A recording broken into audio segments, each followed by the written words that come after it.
welcome to Dear Mr. Potter. I solemnly swear that I am up to no good. I am Alistair Stevens, and this week in our 53rd chapter, we continue the perplexing proclamations of the Pensieve. Hey, I wrote that knowing that it was going to be a tongue twister of alliteration, and yet did it anyway.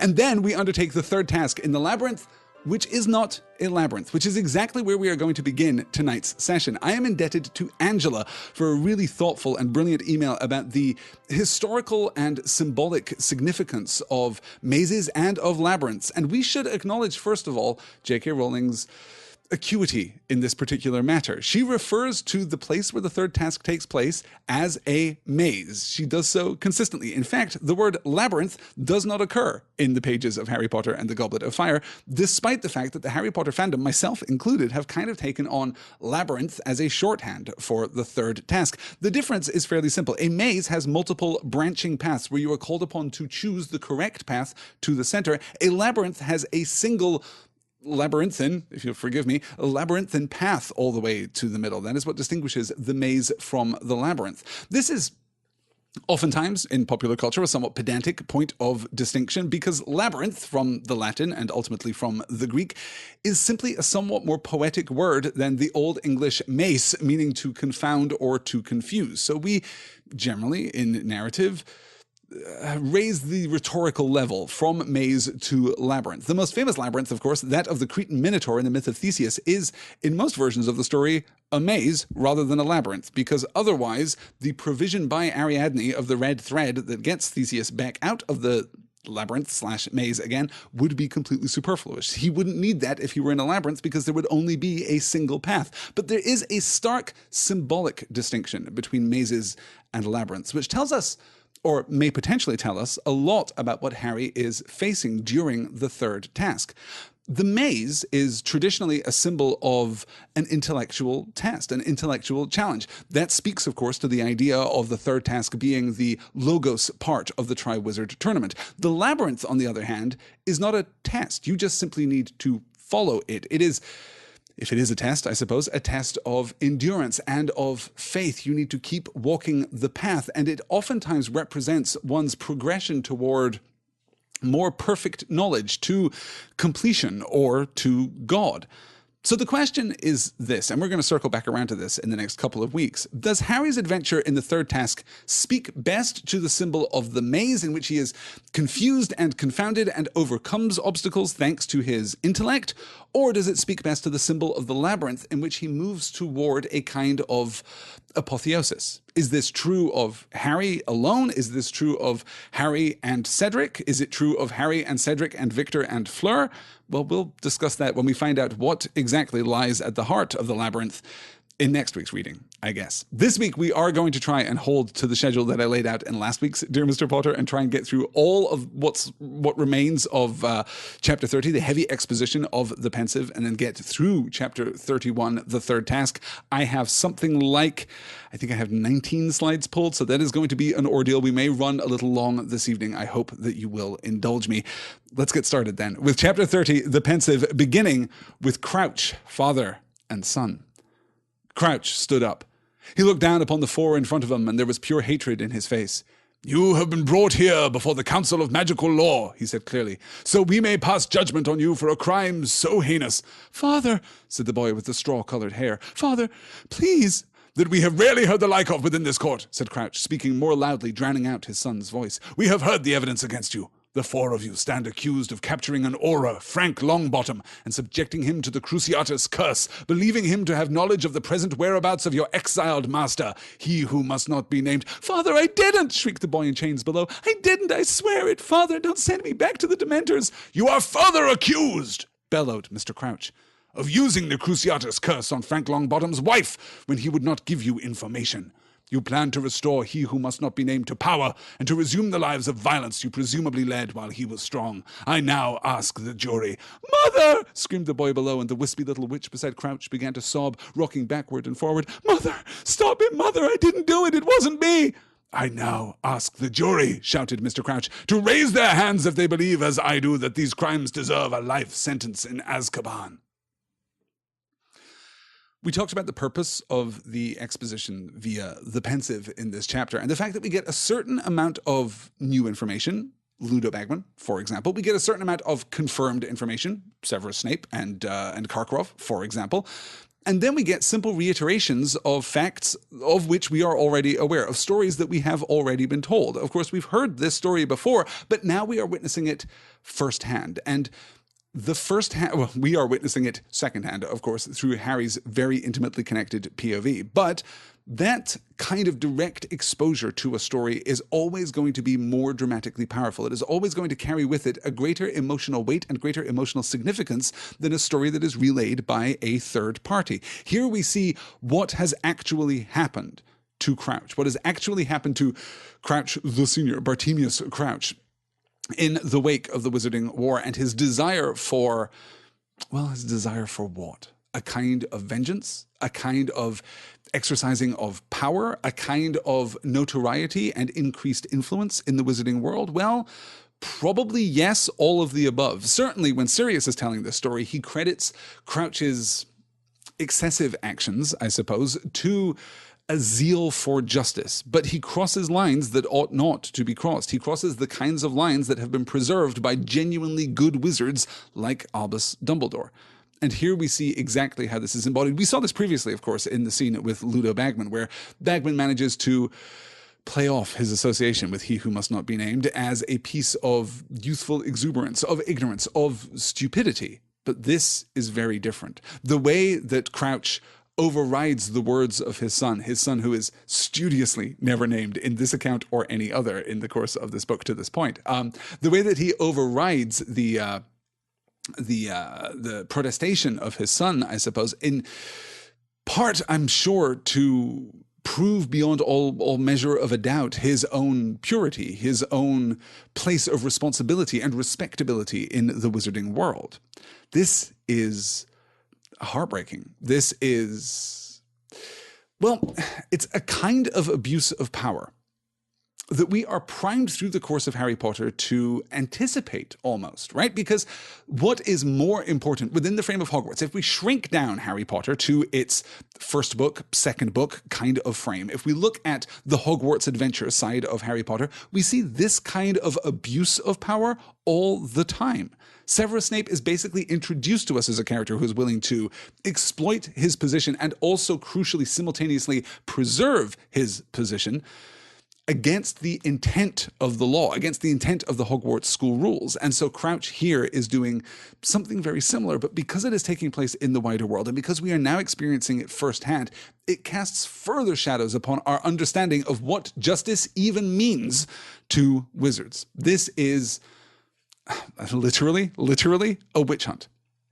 And we talked about this at length last week in the context of Karkaroff. We talked a lot about why Karkaroff is called to testify at all, why Karkaroff is offered the possibility of a plea bargain, why it is that we are even engaged in a negotiation, not, I suppose, engaged in the further interrogation of. That makes a lot of sense, right? If you capture a Death Eater, it makes a lot of sense to actually interrogate that Death Eater and find out more information. That's fine. We can do that within the bounds of good jurisprudence without crossing any of those aforementioned lines. But Karkaroff is explicitly offered a deal. If he can provide new information, not just information to attest his own contrition and the possibility of redemption for Igor Karkaroff, right? We don't need to worry about that side of things at all. Instead, we are focused on new information because the appetite of the audience, of the mob, must be sated. The audience wants more Death Eaters to be captured. And I'm talking about the in-universe audience here, right? The public to whom Crouch is speaking throughout this entire exchange. Not necessarily the readers of this individual book. Crouch's abuse of power, the vehemence with which he pursues this, is absolutely heartbreaking. And to reflect that in the personhood of his wife, who we're introduced to immediately prior to this passage, is sitting next to him, looking frail and looking wispy, right? And then we get that final confrontation. "Mother!" screamed the boy below, and the wispy little witch beside Crouch began to sob, rocking backward and forward. "Mother, stop him! Mother, I didn't do it! It wasn't me!" "I now ask the jury," shouted Mr. Crouch, "to raise their hands if they believe, as I do, that these crimes deserve a life sentence in Azkaban." This is, well, it also speaks, I suppose, to a certain lack of accountability in the wizarding world. In the wizarding world in general, of course, a lack of accountability is absolutely rampant in the wizarding world, as we've seen before. Who hired Gilderoy Lockhart? Like, who didn't check his references? I mean, okay. But also we're seeing here Crouch acting as both judge and prosecutor. There is no even presumed veil of impartiality over these proceedings. Crouch is pursuing a political agenda, and it may be a political agenda that is anchored for Crouch in what he believes to be virtue, right? He may, let's be as charitable as possible and believe that he believes that the world, the wizarding world, is actually under a significant threat right now, and he is being zealous in his pursuit of that threat and in the execution of the consequences that will befall those who cross one of those aforementioned lines. Even if we are as charitable as we possibly can be, this is clearly more performance than it is justice. Let's pull all the way back out of the Pensieve then with the interruption of Albus Dumbledore. "I think, Harry, it is time to return to my office," said a quiet voice in Harry's ear. Harry started. He looked around. Then he looked on his other side. There was an Albus Dumbledore sitting on his right, watching Crouch's son being dragged away by the Dementors, and there was an Albus Dumbledore on his left, looking right at him. "Come," said the Dumbledore on his left, and he put his hand under Harry's elbow. Harry felt himself rising into the air. The dungeon dissolved around him. For a moment all was blackness, and then he felt as though he had done a slow-motion somersault, suddenly landing flat on his feet in what seemed like the dazzling light of Dumbledore's sunlit office. The stone basin was shimmering in the cabinet in front of him, and Albus Dumbledore was standing beside him. "Professor," Harry gasped, "I know I didn't mean, the cabinet door was sort of open and—" "I quite understand," said Dumbledore. He lifted the basin, carried it over to his desk, placed it upon the polished top, and sat down in the chair behind it. He motioned for Harry to sit down opposite him. Harry did so, staring at the stone basin. The contents had returned to their original silvery white state, swirling and rippling beneath his gaze. "What is it?" Harry asked shakily. "This? It is called a Pensieve," said Dumbledore. "I sometimes find, and I'm sure you know the feeling, that I simply have too many thoughts and memories crammed into my mind." Said Harry, who couldn't truthfully say he had ever felt anything of the sort. "At these times," said Dumbledore, indicating the stone basin, "I use the Pensieve. One simply siphons the excess thoughts from one's mind, pours them into the basin, and examines them at one's leisure. It becomes easier to spot patterns and links, you understand, when they are in this form." "You mean that stuff's your thoughts?" Harry said, staring at the swirling white substance in the basin. "Certainly," said Dumbledore. "Let me show you." And show him he will in just a moment.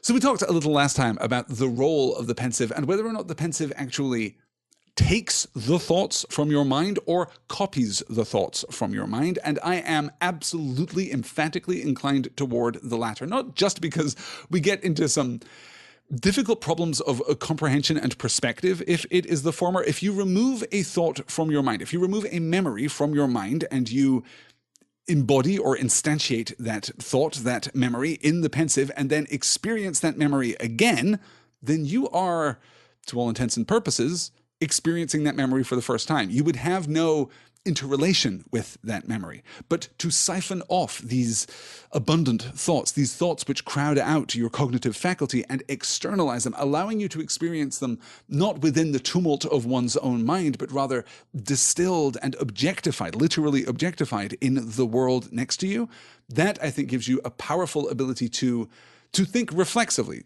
to experience as you remember, to remember as you experience, and to engage with this memory as though it were a new event which complements your own recollection of that event. I will completely admit that Dumbledore's words here are somewhat ambiguous, as they are apt to be, but that is my interpretation of the Pensieve here. I'm scrolling back here to find Rohit's comment, who says, "I love the beat where Harry doesn't really get what Dumbledore's talking about, having too much stuff in his brain. It's such a loaded moment of such nuance, showcasing Harry's youth and crucially a rare moment of Dumbledore's misunderstanding of Harry. He's so deep in his own mind, so consumed by his age and burden that he doesn't in this moment remember what it's like to be 14. Maybe the first time Dumbledore says something that's just straight up wrong." I think you're right to a degree, Rohit. And yet, at the same time, in the very next chapter, Harry is going to have exactly this experience. And I wonder to what degree Dumbledore is anticipating that event for Harry, or anticipating that experience, or even acknowledging something that Harry himself has not acknowledged. I mean, I remember my own adolescent years as being absolutely intellectually and emotionally tumultuous. I'm sure all of yours were too, or perhaps still are. I'm sure that that is actually a fairly common feature of adolescence. One might even think that that is a more common feature of adolescence than it is of adulthood. It seems to me that, with the exception of Albus Dumbledore, adults in the Harry Potter universe usually have an enviable sort of clarity. That can be a clarity enforced by a clear acuity and precision, as in the case of, say, Minerva McGonagall, or less cleanly but still compellingly in the case of Mad-Eye Moody, for example, or a kind of clarity that springs forth from, well, a certain innocence and a certain narrow focus, the kind of narrow focus that we might associate with Hagrid, for example.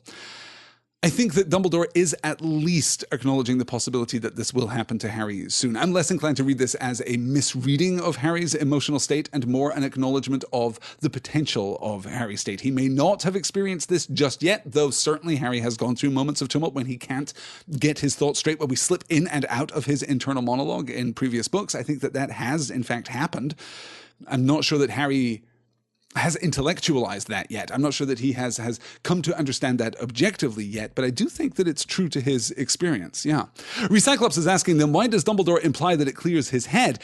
I think that it is that reciprocity, that reflexivity, I suppose, that when a memory is contained entirely within you, when you are experience a memory, we rarely, as human beings, I think, experience memory in its entirety. We don't experience cinematic memory, where we begin at the beginning and we let it all play out with a certain measure of objectivity and then come in at the end, right? I don't think that is true of our ability to recollect. We get fragments, vibrant fragments and clashing details, and we get the emotional content, the emotional context of the memory very, very powerfully, externalizing the reality of the memory.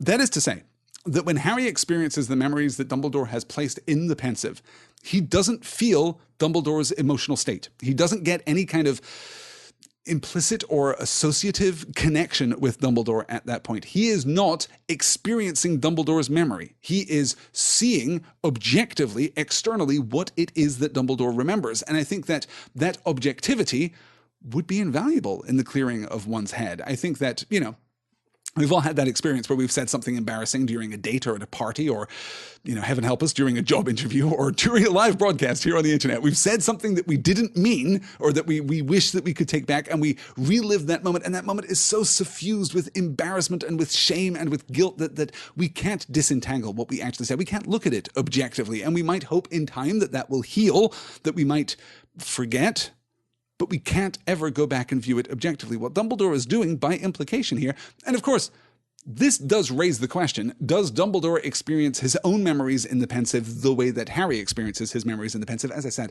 the Pensieve is going to be somewhat adjusted as we move forward through the Harry Potter series, so we will be able to revisit this question from a slightly different and somewhat incompatible perspective in the future. But my read of this is that by drawing the memories out and placing them in the Pensieve, Dumbledore is able to engage with them objectively. He is able to disassociate his own emotional response from the actuality of the event. He's able to see exactly what happened and what was said with a greater degree of objectivity, right? Because Harry is able to look around the space. Harry presumably is able to experience things that Dumbledore did not consciously experience in those moments. He's certainly not viewing these events through Dumbledore's eyes. At the very least, Harry can slip into these memories and see Dumbledore. Dumbledore could not see Dumbledore during these events the first time around, right? That is not true to his actual experience of them. What we're getting is an objectified and externalized version of events. We can imagine that this is everything that was captured and filtered by Dumbledore's sensorium as he was experiencing these events the first time, but that carries with it a greater weight of objectivity. He is allowed to interrogate these memories for their truth, I suppose, in a way that he can't internally, because internally, presumably, they are still mixed up with his emotional responses and how he was feeling and whether or not he'd had lunch and, a myriad biological responses that are absolutely inevitable. But it seems as though the Pensieve gives us a pretty objective perspective on what actually happened.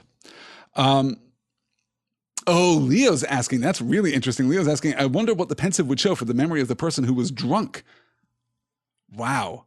I would be inclined, immediately, Leo, I would be inclined to say it would show the objective truth. It would show what is absorbed but not filtered by our own senses. It would give us a fairly reliable simulacrum of what actually happened. If it's not giving us a reliable simulacrum of what happened, if it is giving us something that is distilled through Dumbledore's sensorium, if this is something that Dumbledore has kind of imparted his identity to and kind of impressed his identity upon, then we kind of have to question the validity of all the memories that we've just experienced, because we're not getting objective recollections of what actually happened. We're getting Dumbledore's memory of what actually happened, and that's a very different thing, and a necessarily different thing. Yeah. Rayla Lynn, I'm not quite sure how we got here, but Rayla Lynn is asking if there are Steven Universe fans in the audience. I am a big Steven Universe fan. I'm a little behind, so please don't spoil anything from the last, how many episodes were released this week? 4 new episodes, I guess? Yeah, I haven't caught up yet with the latest Steven bomb, so please no spoilers in the chat, but yes. All right, let's move onward here to Leo. Sorry, Joseph, I'm misattributing that thought. Joseph pointing out that the Pensieve is the Wizarding World version of a holodeck, right? It's that episode with the away team on the planet where Geordi recreates the entire site of investigation in the holodeck and is deconstructing it. And it's that, basically. That would be my read of the Pensieve, rather than something that is more true to Dumbledore's memory. And I absolutely see the value of having that objective third-person externalized form of memory that one might interrogate and kind of correlate against one's own actual emotionally tinged recollection. I think that would be, invaluable. Let's move on to a memory of Snape and, coincidentally, of Bertha Jorkins. Dumbledore drew his wand out of the inside of his robes and placed the tip into his own silvery hair near his temple. When he took the wand away, hair seemed to be clinging to it, but then Harry saw that it was in fact a glistening strand of the same strange silvery white substance that filled the Pensieve. Dumbledore added the fresh thought to the basin, and Harry, astonished, saw his own face swimming around the surface of the bowl. Dumbledore placed his long hands on either side of the Pensieve and swirled it, rather as a gold prospector would pan for fragments of gold, and Harry saw his own face change smoothly into Snape's, who opened his mouth and spoke to the ceiling, his voice echoing slightly. "It's coming back, Karkaroff's too, stronger and clearer than ever." "A connection I could have made without assistance," Dumbledore sighed. "But never mind." He peered over the top of his half-moon spectacles at Harry, who was gaping at Snape's face, which was continuing to swirl around the bowl. "I was using the Pensieve when Mr. Fudge arrived for our meeting and put it away rather hastily. Undoubtedly, I did not fasten the cabinet door properly. Naturally, it would have attracted your attention." "I'm sorry," Harry mumbled. Dumbledore shook his head. "Curiosity is not a sin," he said, "but we should exercise caution with our curiosity. Yes, indeed." Frowning slightly, he prodded the thoughts within the basin with the tip of his wand. Instantly, a figure rose out of it, a plump, scowling girl of about 16 who began to revolve slowly with her feet still in the basin. She took no notice whatsoever of Harry or Professor Dumbledore. When she spoke, her voice echoed as Snape's had done, as though it were coming from the depths of the stone basin. "He put a hex on me, Professor Dumbledore, and I was only teasing him, sir. I only said I'd seen him kissing Florence behind the greenhouses last Thursday." "But why, Bertha?" said Dumbledore sadly, looking up at the now silently revolving girl. "Why did you have to follow him in the first place?"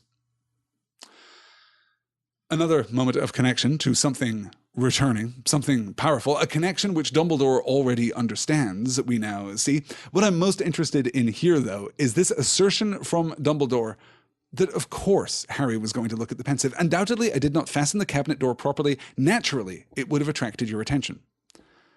That is a remarkably provocative line from Dumbledore, and it's one of a handful of remarkably provocative lines that we get from Dumbledore in the span of this relatively short scene, right? Much of the Pensieve chapter is taken up with the actual recollections that Harry experiences in the context of the Pensieve, but then we get some great Dumbledorian dialogue here where he almost ambiguously tips his hand toward knowing much more than he has revealed thus far. Naturally, it would have attracted your attention.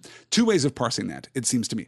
The first, the Pensieve is naturally attractive. There is something about this druidic scrying basin, or something about the content of the basin, or something about the silvery white light that comes from the basin, or some combination of those elements. There is something about the Pensieve that is naturally attractive, that human beings in general are attracted to this incarnation, this instantiation of specific memory, that this is pure knowledge in a way, and would therefore attract anyone who happened to be in Dumbledore's office at the time.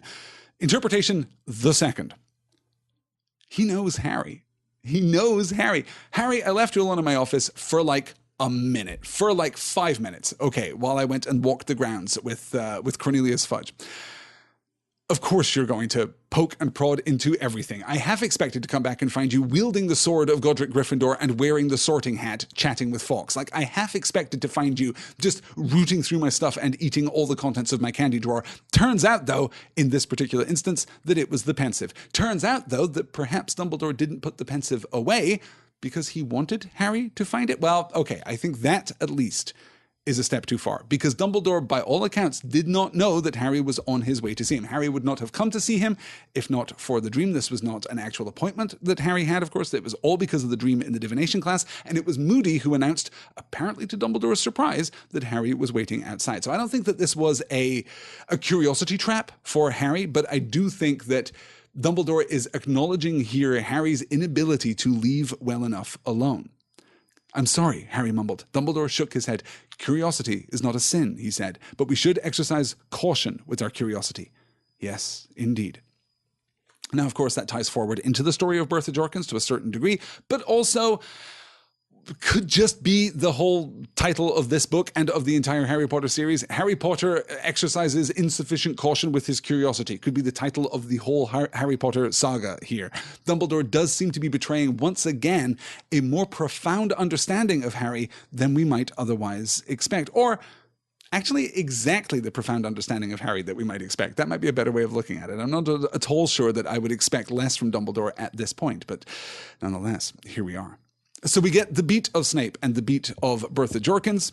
And speaking of things at which Dumbledore is curiously ambiguous about, well, let's get through the accounting of the dream first. So, Harry, said Dumbledore quietly, before you got lost in my thoughts, you wanted to tell me something. Yes, said Harry. Professor, I was in divination just now and I fell asleep. He hesitated here, wondering if a reprimand was coming, but Dumbledore merely said, quite understandable. Continue. Well, I had a dream, said Harry. A dream about Lord Voldemort. He was torturing Wormtail. You know who Wormtail? I do know, said Dumbledore promptly. Please continue. Voldemort got a letter from an owl. He said something like Wormtail's blunder had been repaired. He said someone was dead. Then he said Wormtail wouldn't be fed to the snake. There was a snake beside his chair. He said he'd be feeding me to it instead. Then he did the Cruciatus curse on Wormtail and my scar hurt, Harry said. It woke me up. It hurt so badly. Dumbledore merely looked at him. That's all, said Harry. I see, said Dumbledore quietly. I see. Now, has your scar hurt at any other time this year, excepting the time it woke you up over the summer? No, How did you know it woke me up over the summer? Said Harry, astonished. You are not Sirius's only correspondent, said Dumbledore. I have also been in contact with him ever since he left Hogwarts last year. It was I who suggested the mountainside cave as the safest place for him to stay. So as has been implied, Sirius and Dumbledore are in regular or semi-regular contact. Sirius, of course, already all but acknowledged this earlier by claiming a knowledge of Dumbledore's preoccupation with all that is happening in the wizarding world, with Dumbledore's ability to sense the coming shadow that suggested not just an understanding that Dumbledore was a great man, a great wizard, a great headmaster, but also that he had specific knowledge of what was going on. But here we get the confirmation. Harry's relating of the dream is very important, I think, if only to the degree that he manages to distill out of it the most significant elements without offering, again, right? Because this is taking place in the chapter called The Pensieve. Harry cannot offer Dumbledore a memory of the dream. The memory of the dream, if you go back and read it, is so much more evocative and detailed and intimate and cruel. Here, Harry recounts the significant details of the dream without communicating anything greater, without communicating anything grander. And that, of course, is the power of stories and storytelling. That is what stories are for, is to communicate the emotional context and to communicate the emotional association, the metaphorical association that we attribute to, invest in, find in powerful stories, powerful metaphors. Harry isn't doing that. He's just giving the details to Dumbledore. This is more a briefing than an actual recounting of his dream, but this leads us into, well, the passage which gives us the title for last week's session, because that's how far behind I am. Professor, he said quietly after a couple of minutes. Dumbledore stopped pacing and looked at Harry. My apologies, he said quietly. He sat back down at his desk. Do you know why my scar's hurting me? Dumbledore looked very intently at Harry for a moment, then said, I have a theory. No more than that.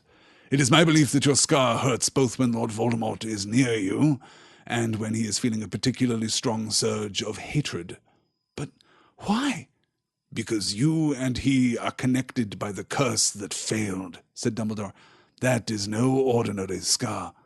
So you think that dream, did it really happen? It is possible, said Dumbledore. I would say probable.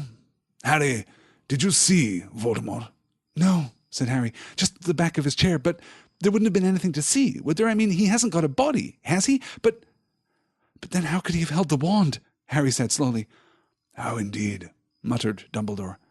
How indeed.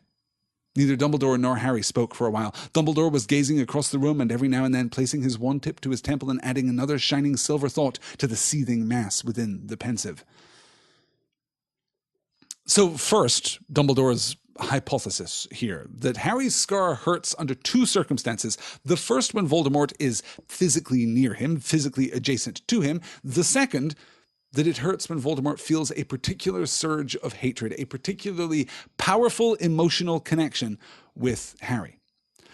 We'll see how that pans out, in fact, in the pages and chapters and books to come, but it does seem to be, at the very least, a working hypothesis right now. But why? Asks Harry, all wide-eyed and incredulous.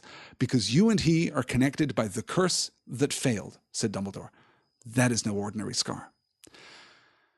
From the very beginning of the Harry Potter series, we have been accustomed to thinking of him as the boy who lived, the boy who somehow withstood the assault of he who must not be named, and in so doing brought an end to he who must not be named's reign of tyranny. Harry Potter is the boy who lived. He, because of some special quality, withstood Voldemort. But Dumbledore is very quietly inverting that whole idea. It isn't that Harry survived, it's that the curse failed. That the curse was the actual medium of interaction, which of course it was, right? But the curse is the medium of interaction in the confrontation between Voldemort and Harry, but the failed curse is the important thing. That Harry did not survive because he is immune to the curses of Voldemort. Rather, the curse failed and thus Harry survived. This means that there is nothing innately special about Harry Potter in that moment of confrontation, and what is special about Harry comes as a consequence of the curse. Not that he withstood it, not that he was always the boy who lived, that he was in some special sense the boy who lived even before that encounter with Voldemort, but rather that the curse has imparted something to Harry. That is a powerful inversion of the kind of narrative that we, as readers of the Harry Potter series, and they, as residents of the Wizarding World, have concocted and constructed around Harry. This notion of the curse that failed, in some sense, denies Harry's agency, right? It makes Harry reactive rather than active. It makes Harry the subject of an assault, which, again, technically, yes, he was the subject of an assault, but it makes his specialness, it makes his uniquity the consequence of the assault rather than the solution to the assault or the defense against the assault. We're obviously going to look at that much more clearly, much more powerfully in the future, but it's very powerful. Brojo is asking here in the chat, but how did Harry enter the memory without knowing the memory to enter? The memories in the Pensieve? Rohit suggests, I think it was because they were the last memories being examined. Yeah, I'm inclined to agree with you, Rohit. Actually, I think that they were probably the memories which had floated to the surface. I don't think in that moment that if Harry had any control of his experience of the Pensieve, okay, it is also possible that they were just random. It's possible that there simply weren't that many memories in the Pensieve at the time, and Harry happened to see things that were significant. But I don't think that it is necessarily the case that if Harry had any ability to guide his experience of the Pensieve, that he would have gone to those specific memories, to Karkaroff and to Bagman and to Crouch. I don't think that is most significant to Harry at the moment. I don't think that those are the thoughts or questions or conundra that are occupying Harry in this moment. He would have sought out perhaps memories of Voldemort, if any were included in the Pensieve. Or, I mean, maybe that is the answer. Maybe in his pursuit of memories of Voldemort, the Pensieve kind of responded in a somewhat reactive, somewhat sentient sorting hat kind of way with the most appropriate memories that it could muster. But I would be inclined to read this as a commentary on what Dumbledore had been experiencing prior to Harry's re-entry, perhaps. Yeah, we can only speculate there, but yeah, good. Okay, so that's the curse that failed. I'm glancing nervously at the clock. Let's move on to Harry's perhaps most important question. So we're going to finish up this chapter with 3 slides in which Harry just asks questions of Dumbledore and we get some more exposition. Professor, Harry said at last, do you think he's getting stronger? Voldemort, said Dumbledore, looking at Harry over the Pensieve. It was the characteristic piercing look Dumbledore had given him on other occasions and always made Harry feel as though Dumbledore were seeing right through him in a way that even Moody's magical eye could not. Once again, Harry, I can only give you my suspicions. Dumbledore sighed again, and he looked older and wearier than ever. The years of Voldemort's ascent to power, he said, were marked with disappearances. Bertha Jorkins has vanished without a trace in a place where Voldemort was certainly known to be last. Mr. Crouch, too, has disappeared within these very grounds. And there was a third disappearance, one which the Ministry, I regret to say, do not consider of any importance, for it concerns a muggle. His name was Frank Bryce, and he lived in the village where Voldemort's father grew up, and he has not been seen since last August. You see, I read the muggle newspapers, unlike most of my Ministry friends. Dumbledore looked very seriously at Harry. These disappearances seem to me to be linked. The Ministry disagrees, as you may have heard while waiting outside my office. Harry nodded. Silence fell between them again, Dumbledore extracting thoughts every now and then. Harry felt as though he ought to go, but his curiosity held him in his chair. Is Voldemort growing more powerful? Is Voldemort, as Harry asks, getting stronger? To which Dumbledore replies with a fairly common kind of circuitous reference, I suppose, that there are similarities between what is happening now and what happened before. The years of Voldemort's ascent to power were marked with disappearances, and now we have 3 disappearances. Bertha Jorkins, Crouch, and of course Frank Bryce, who vanished during Harry's first dream right at the beginning of this novel. Is Voldemort getting more powerful? Well, implicitly, yes. If disappearances are associated with his ascent to power, and these disappearances are also connected to those initial disappearances, then yes, by logical deduction, by the connective property, I suppose, yes, Voldemort is once more ascending to power. But the Ministry disagrees, as you may have heard while waiting outside my office. Let me see here. Catching up with the chat. I would love to sit in on a conversation with Dumbles and his Ministry friends, says Ryan. Yes, Dry Heaving Llama saying, I can see Dumbledore reading the Daily Mail. Gosh, I hope he has better taste in newspapers than the Daily Mail. But yes, I'm sure he reads at the very least, like the Times, the Independent, the Guardian, right? Maybe the FT, maybe the Financial Times. Yes, God, I would hope he doesn't read trashy tabloids. The trashiest tabloid of all, of course, the Daily Mail. Yeah. Rahit saying, wait, if Frank Bryce's death, is on Dumbledore's radar, a lot of very similar vowel sounds here that I'm having trouble with. If Frank Bryce's death is on Dumbledore's radar, then why didn't he make the connection with the description of Harry's first dream? Well, we don't know exactly when he learned of Frank Bryce's disappearance. We don't know when Frank Bryce's disappearance would have been reported. Was it reported at the time? Well, yes, possibly, but it could also have been reported fairly recently in the context of, man has been missing for 8 months, no sign has been found of him, right? We don't know for sure exactly when Dumbledore learned of this, or when Dumbledore made the connection that this was the village where Voldemort's father lived. There may be steps that can carry us there, though, as Becca confirms here in the chat, because plot is why. Yes, because we needed Dumbledore not to move into that. Yeah, good.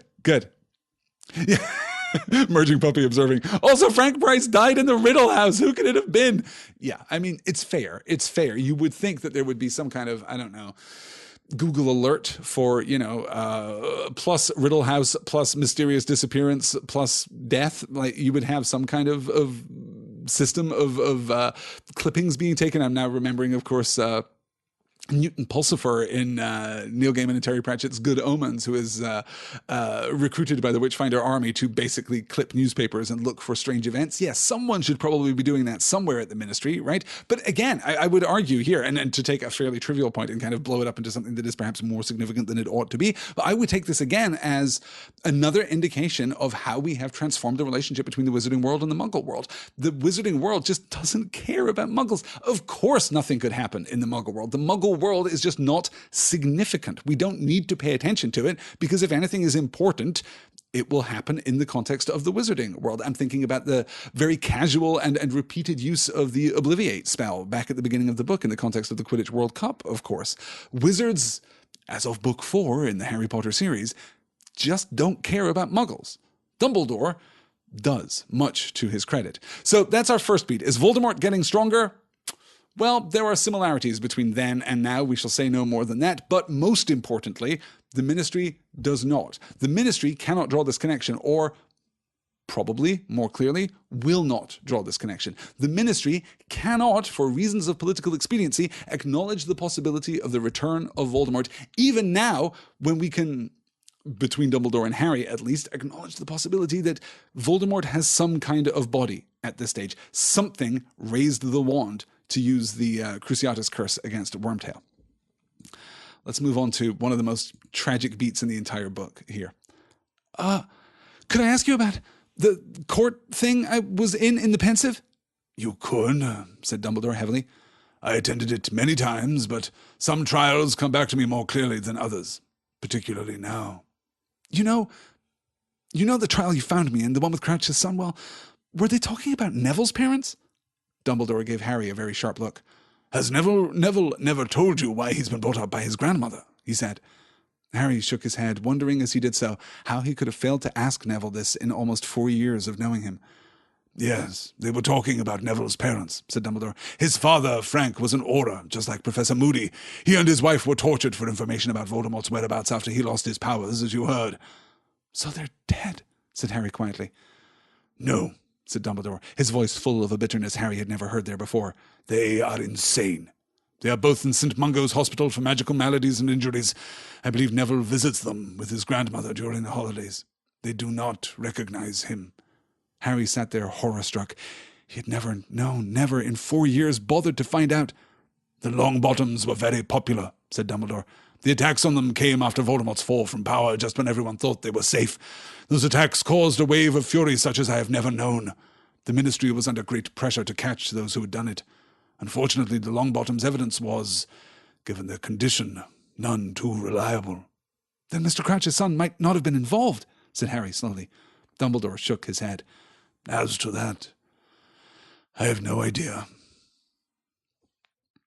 There's a brilliant beat in the following chapter, which I have not pulled for a slide because, as I mentioned, we have just so many slides. When Harry finally collapses back into bed in the Gryffindor dormitory, and he hears the sounds of Neville sleeping, and he thinks about Neville's parents, and he thinks about, God, with acute foreshadowing, perhaps, arguably, he thinks about how awful it must be to have your parents be alive and not know you.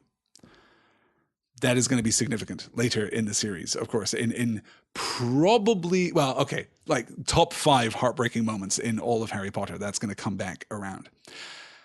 Why has Harry never asked Neville about his parents? Why has Neville never volunteered the information about his parents? Why isn't the issue of Neville's parents common gossip at Hogwarts? We know how kids can be, right? We know that kids will share speculation, will share gossip, will tell tales on each other. Neville is certainly a figure of affectionate fun in the context of the Gryffindor kids, and a figure of outright ridicule, particularly from the Slytherin kids, of course. How has this story never come up? Well, I think that the story has never come up because Neville is almost certainly not the only kid at Hogwarts who has suffered this kind of tragedy. These children came up in the wake of the Wizarding War. Now, even if the assault on Mr. and Mrs. Longbottom was the last great assault by the Death Eaters after Voldemort's fall, there are still going to be other families scarred by the Wizarding War. There are still going to be other families scarred by Voldemort's tyranny. There are still going to be other families who have lost beloved relatives, who have lost fathers and mothers and brothers and sisters. There are going to be inevitably missing spots in family trees all across the Wizarding world at this point. This is just not something, it would seem, that is discussed. We just don't talk about this. It is, of course, quietly very, very tragic. Yeah, Eve saying, I'm just stunned Snape hasn't used it against him. God, again, we're back to talking about the moral event horizon, right? We're back to talking about the things that you can do from which you cannot come back, right? We are talking about that is a Rita Skeeter level of awfulness happening right there. But yeah. Yeah, Joseph saying, Joseph skipping ahead to book 6, Dumbledore specifically discusses getting memories out of people that have had them obliviated, talking about the preservation of memories. Yeah, again, that is, I know we're skipping ahead to book 6 here, and I don't necessarily want to do that, but that does speak to this idea, right? This kind of almost a biologically mechanistic idea that J.K. Rowling seems to be implying through the objectivity of the memories that we encounter in the context of the Pensieve, that your memories are stored in a way that is much more objective than your recollection of those memories is. That is to say that we take in much more information than we actually recollect consciously. That seems to be part of an interesting perspective that J.K. Rowling has on memory, a fascinating perspective, and not also not an implausible real world perspective on memory either, I dare say. Yeah. Okay. Let's move on then to our last slide here in chapter 30 before we get on to the third task. We're now halfway through our time. That's actually working out well. Okay, not great, but we'll do our very best. Harry sat in silence once more, watching the contents of the Pensieve swirl. There were 2 more questions he was burning to ask, but they concerned the guilt of living people. He said, Mr. Bagman has never been accused of any dark activities since, said Dumbledore calmly.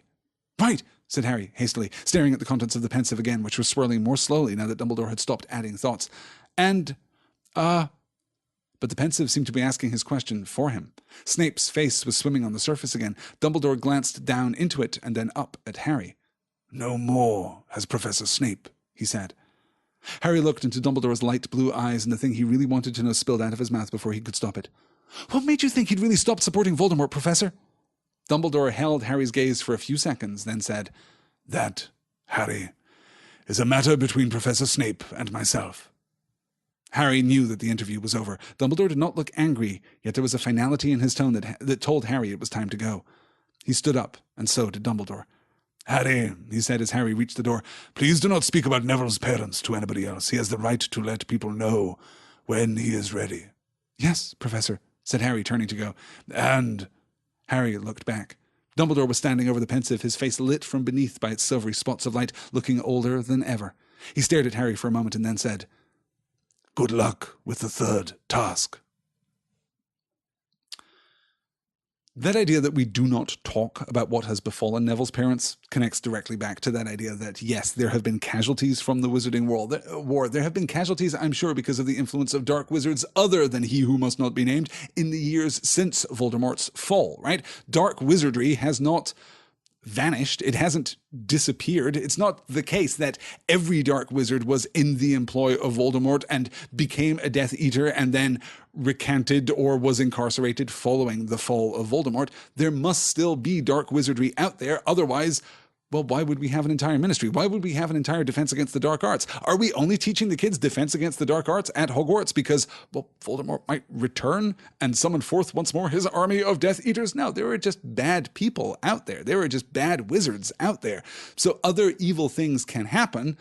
There are sure to be casualties, and we just don't talk about them. We are preserving, in this single and arguably solitary way, the masquerade with which we associated the Wizarding World back in the first 2 volumes in the Harry Potter series, back in Prisoner of Azkaban, back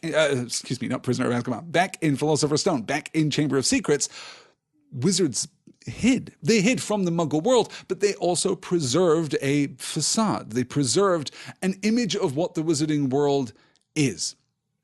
There's a certain amount of theatricality associated with that, right? We discussed that, I guess, during Harry's visit to Diagon Alley, but we certainly discussed it during his arrival at Hogwarts, and that the ostentatious theatricality with which first years are ushered into the Hogwarts School of Witchcraft and Wizardry, right? This is showmanship at a very high level, and that seems to be reflected all across the Wizarding world. We have an idea of what our society, what our culture looks like, and we will, so help me, enforce that.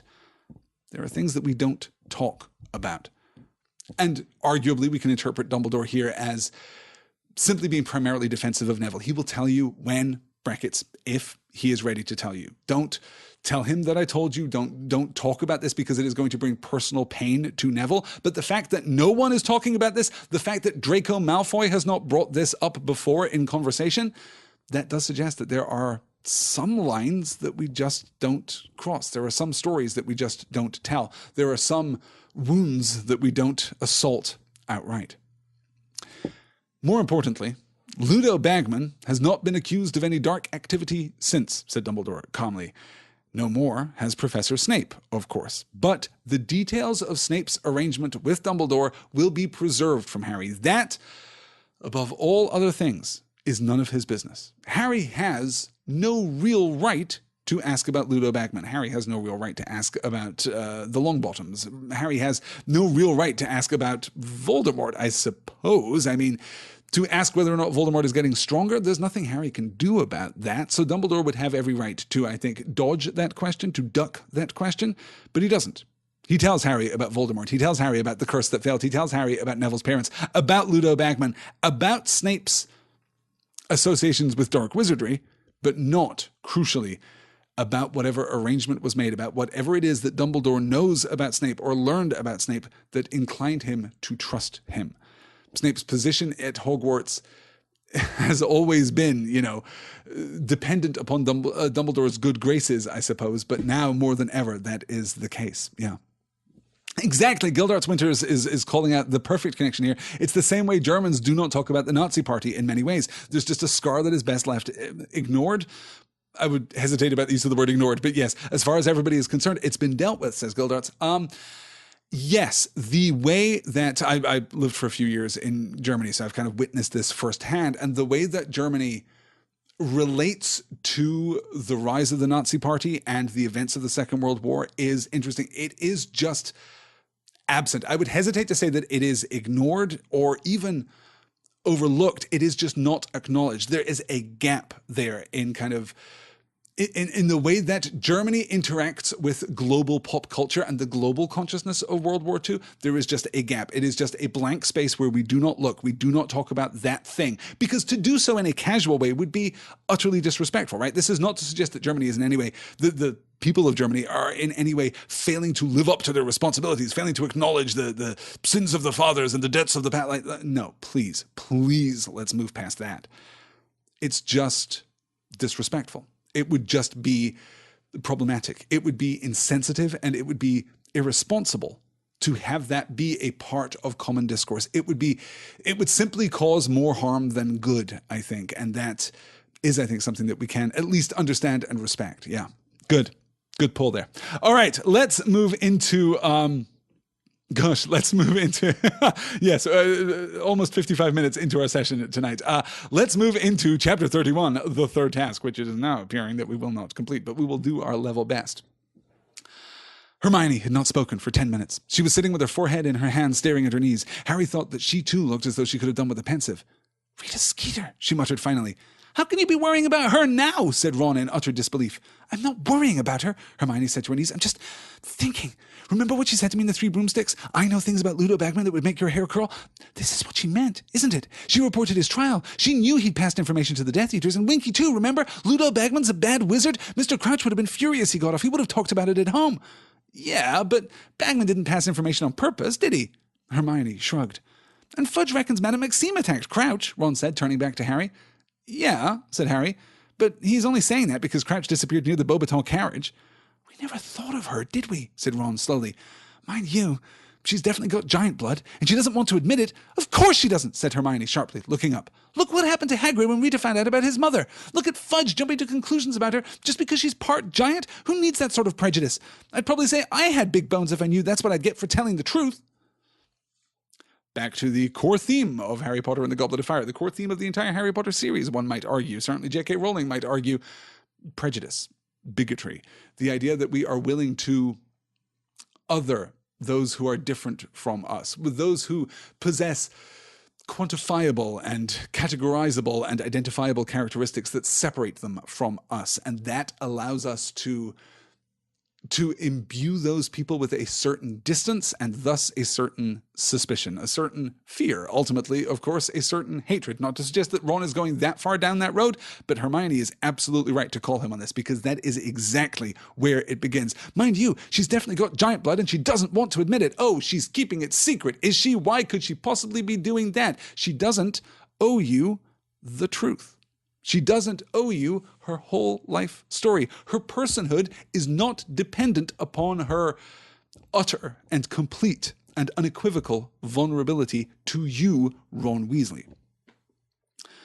Hermione figuring out the deal with Rita Skeeter, which I'm not going to spoil because we will get to it in a couple of chapters' time, but this sequence is just fantastic. We also get the great beat here at the beginning of the chapter where, of course, another chapter starts with Harry rushing off to Ron and Hermione and telling them everything that has happened. And we get the little parenthetical note that he had also dispatched an owl to Sirius containing all of this information, despite the fact that Dumbledore had just confirmed, oh, no, I'm in constant correspondence with Sirius. Oh, wait, I got a text from him just then. Oh, it's an emoji. He's hilarious. Dumbledore is already in contact with Sirius, but Harry still feels it necessary to tell him his side of the story, I suppose, and not to trust to the direct correspondence of others. His primary and personal and intimate relationship with Sirius is still very important to Harry at this point. So Hermione is figuring it all out. She's putting it all together and thinking too about Ludo Bagman. I know things about Ludo Bagman that would make your hair curl. This is what she meant, isn't it? She reported his trial. She knew he'd passed information to the Death Eaters and Winky too. Remember, Ludo Bagman's a bad wizard. Mr. Crouch would have been furious he got off. He would have talked about it at home. And this is common knowledge. This must be common knowledge. Not to the kids at Hogwarts, though I dare say there are some kids who have parents who were either particular fans of Ludo Bagman during his sporting career or fans of other teams that were therefore critical of Ludo Bagman during his sporting career who know about this. This can't have been expunged from the record. It can't have been whitewashed. Ludo Bagman has survived this I was going to say assault on his character, but that's not actually fair at all, is it? He has come back from his terrible mistakes that he made during the Wizarding War, but it hasn't filtered down again. We just don't talk about what we've done in the war. Rita Skeeter, by even broaching that subject, by even coming close to it, is defining herself there as existing in opposition to what is, by implication, one of the most powerful social mores of the wizarding world. This is just a line that good people, a line that most people, a line that dubious people do not cross. But Rita Skeeter is kind of tempted to. This is another indication for me of just how awful she is, yeah. She really is the brightest witch of her age, says Becca. Yes, absolutely. Absolutely. Let me see as we come back here. Marshall says here, Madame Maxime's denial of her heritage seems reminiscent of those Americans of mixed racial heritage in the early 20th century who would pass themselves off as being white in an attempt to divorce themselves from the persecution they would otherwise face. Yeah. As is ever the case with fantasy, right? We externalize into fantasy that which is still factually and sometimes factually, but always emotionally true. This is a thing that has happened. Madame Maxime is in denial of her heritage to the world, if not to herself, though I would read from her conversation with Hagrid that at least she is in denial of her heritage in part to herself too, right? That she is having trouble acknowledging what she truly is, and that she has perhaps told the story that she is just big-boned for so long that it has kind of gained the weight of truth.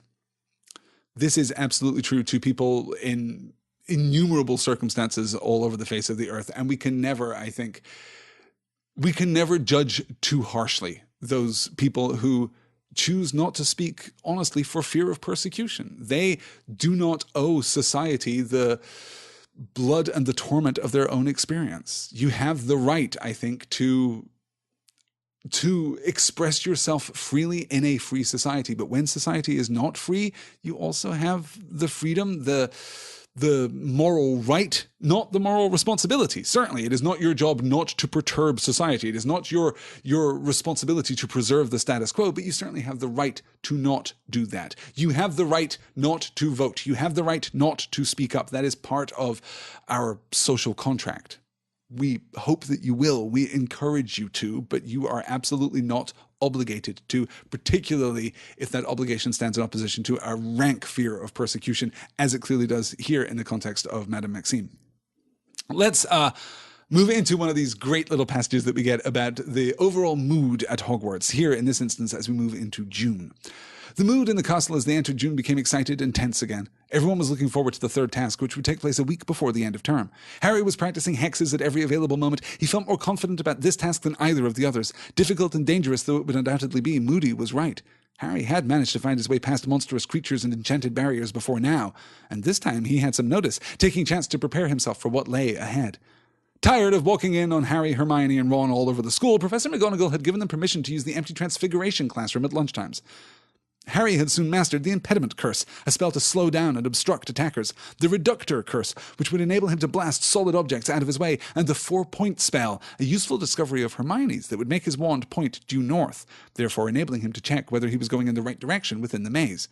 He was still having trouble with the shield charm, though. This was supposed to cast a temporary invisible wall around himself that deflected minor curses. Hermione managed to shatter it with a well-placed Jellylegs jinx, and Harry wobbled about the room for 10 minutes afterward before she had looked up the counter-jinx. "You're still doing really well, though," Hermione said encouragingly, looking down at her list and crossing off those spells they had already learned. "Some of these are bound to come in handy." Harry's training montage I find honestly completely charming. The thought of an exasperated yet tolerant Minerva McGonagall just saying, "Yes, all right, you can use the Transfiguration classroom, right? Definitely don't be practicing this stuff out in the halls. This is not a part of the syllabus here at Hogwarts, particularly not the syllabus for fourth years. You are just learning everything that you can learn," which is fine because you've been thrown into a challenge that is not appropriate for fourth-year students. Everyone else in the Triwizard Tournament is going to be better educated and better equipped than you are, Harry, so this is actually fine, but please just do it out of the way. But nonetheless, Harry is confident because, overcoming the maze, overcoming the third task is actually more in Harry's wheelhouse than either facing the merpeople in the second task or facing dragons in the first task, right? This is the kind of general sequential overcoming of obstacles that Harry has in fact experienced before in the first book and then the second book and then definitely the third book too. This is just what ends Harry's years at Hogwarts. He hasn't drawn that direct connection. This is just like all of those previous adventures that I've had here at Hogwarts, but it is still structurally similar, structurally significant, and that is absolutely crucial here as we move toward the third task, right? Because what J.K. Rowling is doing is setting up anticipation within the reader. She is setting up the idea that the Triwizard Tournament is, well, exactly what it seems to be, that the Triwizard Tournament is simply a set of challenges. The third task specifically is simply a set of challenges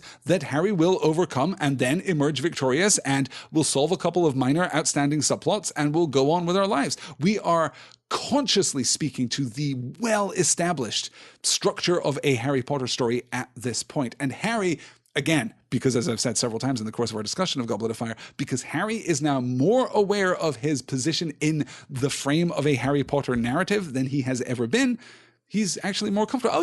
A series of challenges that I will face at the end of the school year that will resolve all the outstanding story points. I'm pretty good at this, actually. I'm 3 for 3, in fact, in this. I'm ready to go. Let's do this thing. That, of course, is not going to be how it turns out. And that final turn from the end of this chapter into, everything that flows forth thereafter is shocking, is absolutely striking. The seizing, we'll get to it and we'll find out exactly what happens, of course, in next week's reading. Before we get to the Triwizard Tournament itself, though, before we even get to the appearance of some beloved family members here on the grounds of Hogwarts, we have to get through the final Rita Skeeter story for now. Harry Potter, disturbed and dangerous. The boy who defeated he who must not be named is unstable and possibly dangerous, writes Rita Skeeter's special correspondent. Alarming evidence has recently come to light about Harry Potter's strange behavior, which casts doubt upon his suitability to compete in a demanding competition like the Triwizard Tournament or even to attend Hogwarts School. Potter, the Daily Prophet can exclusively reveal, regularly collapses at school and is often heard to complain of pain in the scar on his forehead, relic of the curse from which you-know-who attempted to kill him. On Monday last, midway through a divination lesson, your Daily Prophet reporter witnessed Potter storming from the class, claiming that his scar was hurting too badly to continue studying. It is possible, say top experts at St. Mungo's Hospital for Magical Maladies and Injuries, that Potter's brain was affected by the attack inflicted upon him by you-know-who, and that his insistence that the scar is still hurting is an expression of his deep-seated confusion. He might even be pretending, said one specialist. This could be a plea for attention. The Daily Prophet, however, has unearthed worrying facts about Harry Potter that Albus Dumbledore, headmaster of Hogwarts, has carefully concealed from the wizarding public. Potter can speak parcel tongue, reveals Draco Malfoy, a Hogwarts fourth year. There were a lot of attacks on students a couple of years ago, and most people thought Potter was behind them after they saw him lose his temper at a dueling club and set a snake on another boy. It was all hushed up, though, but he made friends with werewolves and giants, too. We think he'd do anything for a bit of power. Of all the pieces, all the hatchet jobs presented to us from the pen of Rita Skeeter, this is perhaps the least effective, if only because it is the most fabricated. It is a seed of truth that is spun out into a much larger story here, but it doesn't carry with it the actual weight of the story about Hagrid or the story about Hermione, for that matter, right? It doesn't quite cut that deeply. It does feel like it is desperate. It is no coincidence, I think, that this story is less well architected, less satisfyingly architected than the previous stories that we got from Rita Skeeter, either in The Daily Prophet or Witch Weekly. This is a little confused and a little muddied, right? Alarming evidence has recently come to light about Harry Potter's strange behavior, which casts doubt upon his suitability to compete in a demanding competition like the Triwizard Tournament or even to attend Hogwarts School. Look at the implicit appeal to authority. And of course, we appeal to authority all the time in the Daily Prophet articles, right? We've discussed this before. The trashy tabloid press loves nothing more than appealing to some external source which is thought by its readers to be unimpeachable. Most often in the actual, tabloid press of the United Kingdom, that's the Queen, right? The Queen, spokesman from Buckingham Palace said, right? It's always that kind of appeal to authority. And we have an implicit appeal to authority here from the Triwizard Tournament and to Hogwarts School itself. Then we have the hatchet job on Harry himself. He storms out midway through a divination lesson. Your Daily Prophet reporter witnessed. Direct accounting here from Rita Skeeter, which is, of course, going to be the final clue that unpicks this little mystery and allows Hermione to solve it. It is possible, say top experts at St. Mungo's Hospital for Magical Maladies and Injuries, that Potter's brain was affected by the attack inflicted upon him by you-know-who. Again, appeal to authority. Top experts, not just doctors at, but top experts at St. Mungo's. He might even be pretending, said one specialist. Again, not one doctor, not one representative, not one spokesman, not some guy that I met in a bar who happened to have an opinion about this. A specialist, again, attributing authority to someone who is absolutely supporting the point and implicit conclusion of the piece in general. The Daily Prophet, however, has unearthed worrying facts about Harry Potter that Albus Dumbledore, headmaster of Hogwarts, has carefully concealed from the wizarding public. Again, attributing Albus Dumbledore with a greater capability and less scruple, I suppose, than we might otherwise be inclined to do. But you'll note that right at the end of this story, which I haven't actually pulled on a slide, but right at the end, the article calls upon Albus Dumbledore to do something about Harry Potter. So we have this complicated relationship with that figure of authority. Is Hogwarts School respected and a valuable and valued institution? Well, yes, in the first paragraph, and then not so much in like the fifth paragraph, and then kind of yes again in the eighth paragraph, right? This is just unsure about its point, except, well, for the sharing of gossip. Then we get the attributed material from Draco Malfoy. Potter can speak Parseltongue, reveals Draco Malfoy, a Hogwarts fourth year. And then we'll get the account about how Parseltongue is associated with dark wizardry and dark magic, and thus Harry is clearly a figure of some suspicion. This, of course, isn't an entirely fair account of what actually happened. There were a lot of attacks on students a couple of years ago. Most people thought Potter was behind them after they saw him lose his temper at a dueling club and set a snake on another boy. Really, Draco? That's how you're going to relate that event? Okay. So this is absolutely of a piece with the previous... oh, gosh, my chat has stopped scrolling. I do apologize. Yes, there we are. Be better at journalism, says Recyclops. I completely agree. Yes, Mel saying citing references doesn't seem to be a thing in the magical world. Wow, yeah, the magical world or the real world all too often, unfortunately. Yes.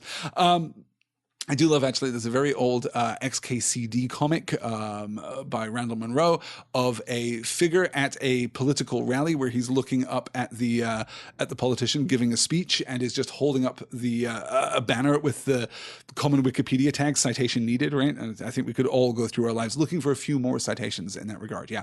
So this is of a piece with the previous Rita Skeeter stories that we have seen, but is less focused, less complete, and much more desperate. She is revealing less information here, building less of a narrative here, and less sure of her footing vis-a-vis Hogwarts and vis-a-vis Dumbledore in particular in the course of this article than she was previously. Things are apparently spinning a little out of her control, or alternatively, if you prefer this interpretation, she is going further and striving harder to fabricate these awful, awful stories. Yes, good. Citation needed. Excellent.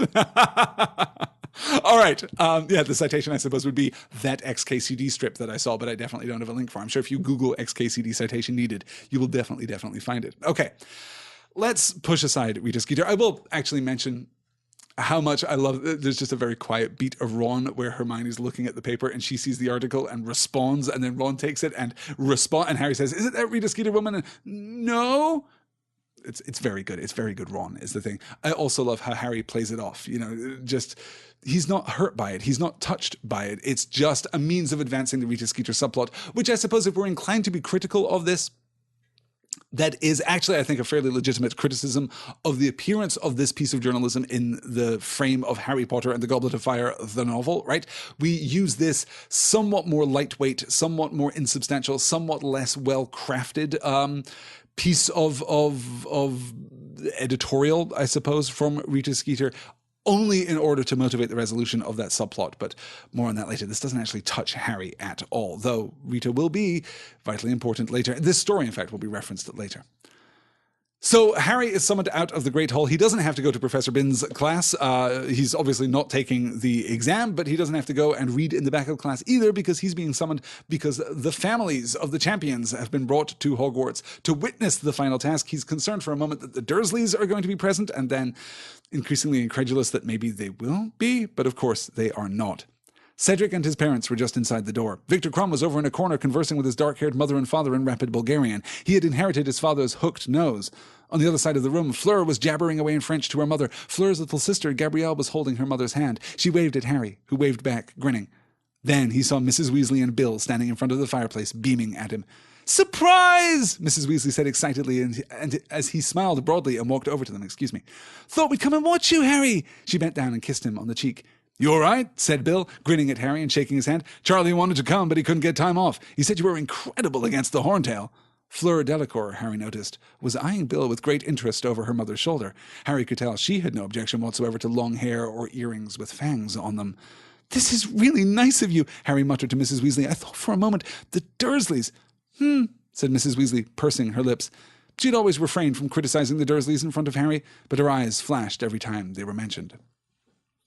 Little foreshadowing of a possible romantic interest later in the Harry Potter series, of course. Fleur and Bill, an interesting pairing. I'll say no more about that for now.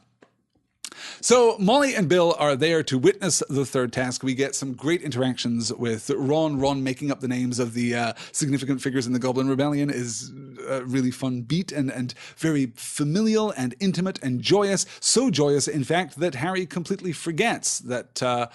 in fact, before we get to that, no, I did add an extra slide. I almost forgot, but I did add an extra slide here because we absolutely have to acknowledge this because we talked about it a few weeks ago. Fred, George, and Ginny came to sit next to them too, and Harry was having such a good time he felt almost as though he were back at the Burrow. He'd forgotten to worry about that evening's task, and not until Hermione turned up halfway through lunch did he remember that she had had a brainwave about Rita Skeeter. "Are you going to tell us?" Hermione shook her head warningly and glanced at Mrs. Weasley. "Hello, Hermione," said Mrs. Weasley, much more stiffly than usual. "Hello," said Hermione, her smile faltering at the cold expression on Mrs. Weasley's face. Harry looked between them, then said, "Mrs. Weasley, you don't believe that rubbish Rita Skeeter wrote in Witch Weekly, do you? Because Hermione's not my girlfriend." "Oh," said Mrs. Weasley, "no, of course I didn't." But she became considerably warmer toward Hermione after that. What is most interesting about this excerpt is not only does it confirm our judgment of Molly earlier, right? You'll remember the delivery of the Easter candy and the giant dragon egg-sized confections that Harry and Ron received, and the very small gift that Hermione received. And we speculated at the time to what degree Molly Weasley was under the sway of the narrative put forth by Rita Skeeter in Witch Weekly. What's most important about this, though, is that Molly actually challenges Amos Diggory in the previous scene about exactly this kind of prejudicial journalism. She can't believe that he would be so easily swayed by that kind of reporting, by that vile story that is put forth suggesting that Harry is the only Hogwarts champion and that Harry himself has perpetuated this idea, or at least allowed this idea to remain unchallenged. She challenges Amos Diggory on that and then has to be challenged herself. And that, again, to go back to our original discussion of this, is the power of pernicious tabloid journalism. It manages to evade your intellect. It manages to circumvent your conscious mind. It sows seeds deep in your subconscious that flower and bloom into prejudice, into bigotry, into the belief in things which are not true. And if it can happen to Molly Weasley, then it can happen to pretty much anyone. Yeah, exactly. Angela pointing out, Molly, she just told Cedric's dad off for the same thing. Yes, exactly, right. Good. We're talking about... I don't think I can... Joseph is... Oh, interesting. Joseph says, I still think J.K.'s characterization of Bill is ridiculous. It's totally a nerd's caricature of a cool person. Dry Heaving Llama's response, I completely disagree. I find nothing objectionable or forced about how Bill is characterized. And then if I can find the... Joseph saying, really? Leather jacket, long hair, fang earring? He's like a Wizarding World Fonz, which is now how I am going to think of him and possibly refer to him in the future. Okay. A, yes, he is, I think, a little stereotypical. But B, the early 1990s were a different time. You guys, no, that's actually not a fair defense at all, of course. Yes, it is a little forced. It is a little adolescent, I suppose, which may be less about J.K. Rowling and more about the audience for whom she is writing the Harry Potter novels at this point. She wants to communicate Bill's coolness, and it's less about how she would view a cool person than how a 14-year-old reader of Harry Potter would view a cool person. That is a kind of criticism that I'm not terribly comfortable with, but yeah, no, I do see your point. I'm actually rather charmed by Bill. I'm actually charmed by him in a... Yeah, no, you're right. He definitely has like a shell necklace on a leather thong, right? Like, yes, yeah. Fair. I can't repudiate that. It doesn't offend me in quite the way that it does apparently you, but yes, I can see where you're coming from. Okay, let's keep pushing on because now we've dealt with the parents, we can actually get into the third task. We're going to be patrolling the outside of the maze, said Professor McGonagall to the champions. If you get into difficulty and wish to be rescued, send red sparks into the air and one of us will come and get you. Do you understand? The champions nodded. Off you go then, said Bagman brightly to the four patrollers. Good luck, Harry, Hagrid whispered, and the four of them walked away in different directions to station themselves around the maze. Bagman now pointed his wand at his throat, muttered, Sonorous, and his magically magnified voice echoed in the stands. Ladies and gentlemen, the third and final task of the Triwizard Tournament is about to begin. Let me remind you how the points currently stand. Tied in first place with 85 points each, Mr. Cedric Diggory and Mr. Harry Potter, both of Hogwarts School. The cheers and applause sent birds from the Forbidden Forest fluttering into the darkening sky. In second place with 80 points, Mr. Victor Crumb of Durmstrang Institute. More applause. And in third place, Miss Fleur Delacour of Beaubaton Academy. Harry could just make out Mrs. Weasley, Bill, Ron and Hermione applauding Fleur politely halfway up the stands. He waved up at them and they waved back, beaming at him. So, on my whistle, Harry and Cedric, said Bagman. 3, 2, 1... He gave a short blast on the whistle and Harry and Cedric hurried forward into the maze. The towering hedges cast black shadows across the path, and whether because they were so tall and thick or because they had been enchanted, the sound of the surrounding crowd was silenced the moment they entered the maze. Harry felt almost as though he were underwater again. He pulled out his wand, muttered, Lumos, and heard Cedric do the same just behind him. After about 50 yards, they reached a fork. They looked at each other. See you, Harry said, and he took the left one, while Cedric took the right. The isolated nature of Harry's experience within the maze is Fascinating and a very powerful bit of magical world building from J.K. Rowling. I love how disconnected he is from any aid or assistance as he was underwater, right? That's an absolutely appropriate piece of connection there. He is as separated from the crowd and from the rest of the world as he was when he was underwater, but now it is more magically enhanced, I suppose. So Harry and Cedric are venturing forth. I love that companionable kind of running in together. They start at exactly the same moment because they're tied in points. They run in, they both cast Lumos at the same time. They arrive at the fork and see you, Harry said, and he took the left one while Cedric took the right. The companionable respect that Harry and Cedric have for each other at this point is really heartwarming, honestly. It is arguably a little unfortunate that we never actually resolved the subplot with Harry being jealous of Cho. We've just kind of set that aside. We're not actually dealing with it anymore. We've kind of brought Harry and Cedric together, despite the fact that Harry and Cedric have apparently had no more unifying experiences since the last time we saw them compete, right? They've spent maybe a couple of minutes together on the Quidditch pitch when they were shown the maze in the first place, and that's pretty much it. We've resolved Harry's feelings of jealousy, but without actually resolving them, without actually seeing us, or without actually showing us, any real emotional growth from Harry. So we have the setting of the stage here. Ludo Bagman does the thing that he does. Professor McGonagall's just fantastic, of course. Minerva McGonagall is always fantastic as the patrollers are dispatched to the 4 cardinal points of the maze. And then we begin. We know that Victor Crumb is coming hot on their heels. We know that Fleur Delacour will be bringing up the back of the pack. Obviously, Fleur does not have a great deal of support from the crowd, right? So we get the introduction of Mr. Cedric Diggory and Mr. Harry Potter, both of Hogwarts School. The cheers and applause sent birds from the Forbidden Forest fluttering into the darkening sky. So the first beat that we get is applause loud enough to wake the birds in the Forbidden Forest. Then, in second place with 80 points, Mr. Victor Crumb of Durmstrang Institute. More applause. Okay, it's simpler, but it's still applause. And in third place, Miss Fleur Delacour of Beauxbaton Academy. Harry could just make out Mrs. Weasley, Bill, Ron, and Hermione applauding Fleur politely halfway up the stands. By implication, therefore, there maybe isn't an overwhelming rush of applause for Fleur. Wizards don't love the third place contestant, I guess, is what we're saying here. Yeah. Becca saying, again, I don't like damseling the only girl. I get why, but I still don't like it. Yeah, we'll be able to talk about this in a couple of weeks' time.